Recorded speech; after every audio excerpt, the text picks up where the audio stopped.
Hi అన్న, welcome to my channel. చూస్తున్నారు కదా, ఈరోజు టాపిక్ వచ్చేసి హోండా షైన్ ఎస్లేటర్ కేబుల్ మనకు హార్డ్ ఉంది అనిపిస్తానే ఫస్ట్ మనైతే ఎస్లేటర్ కేబుల్ అనేది మార్చేసేయండి అన్న. దీనివల్ల కంప్లైంట్ చాలా వస్తున్నాయి. చూస్తున్నారు కదా మన వీడియోస్. అబ్బా, ఇది మన ఛానల్. మన వీడియో నచ్చినట్టయితే లైక్, షేర్, సబ్స్క్రైబ్ ప్లీజ్.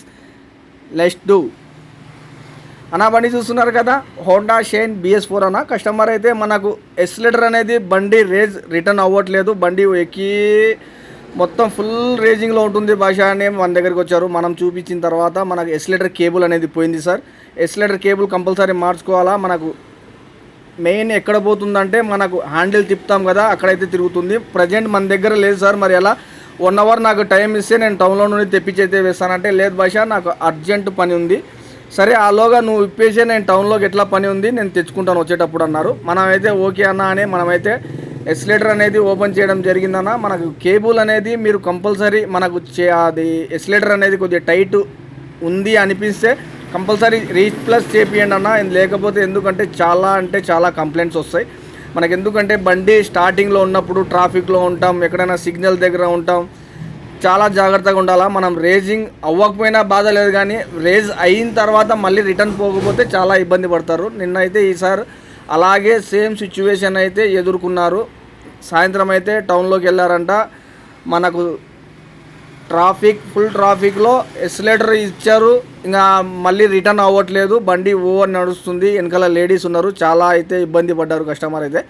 చూస్తున్నారు కదా, మెయిన్ క్లచ్ కేబుల్, ఎస్లేటర్ కేబుల్, ఇవి 2 డేంజర్ అన్న. మనం అప్పుడప్పుడు చెక్ చేపిస్తుండాలా. లేదంటే కొద్దిగా హార్డ్ ఉందంటే మీరు మెకానిక్ దగ్గరికి వెళ్తే అతను ఆయిలింగ్ చేయడమా, లేకుంటే కేబుల్ డ్యామేజ్ ఉంది కొత్తది రీప్లేస్ చేసుకోవడమా అతనైతే చెప్పేస్తారు. మనమైతే నీట్గా ఓపెన్ అయితే చేసేసాం. ఈ విధంగా అయితే వస్తుంది హోండా షైన్కి ఎస్లేటర్ కేబుల్. చూస్తున్నారు కదనా, మనకైతే కస్టమర్ తేవడం మనమైతే ఎస్లేటర్ కేబుల్ ఫిట్ చేయడం చేయడమే అంతే. మనకైతే సెంటర్ పాయింట్ మనకు హ్యాండిల్ దగ్గర పోతుంది. మనకు కొత్తది వేసేటప్పుడు మనకు గ్రిప్లో అనేది కొద్దిగా ఆయిలింగ్ అనేది నీట్గా చేసుకుంటే మరింత ఫ్రీగా అయితే మనకు ఎస్లేటర్ ఉంటుందన్న. తొందరగా అయితే పాడయ్యే ఛాన్స్ తక్కువ. ఈ విధంగా చేసుకుంటే మనకు ఎస్లేటర్ అనేది చాలా ఫ్రీగా ఉంటుంది. కస్టమర్ అయితే మనకు కేబుల్ తేవడమే తెచ్చారు. ఏమంటే కొద్దిగా నార్మల్ తెచ్చుకున్నారు. మనకు ఒరిజినల్ వేసుకుంటే ఇంకా స్మూత్గా ఉంటుంది.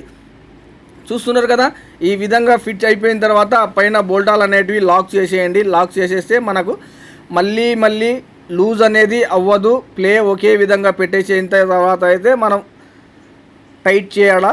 ఇప్పుడైతే బండి స్టార్ట్ చేస్తున్నాం. ఎక్దమ్ ఫ్రీ ఉంది. కస్టమర్ అయితే ఏం భాష వీడియో తీసుకుంటున్నావు అంటే, సార్ నేనైతే యూట్యూబ్లో అప్లోడ్ చేస్తాను కదా, మీరు చూడట్లేదా అంటే, ఛానల్ పేరు ఏంది భాష అని అయితే మనం అడగడం జరిగిందన్న.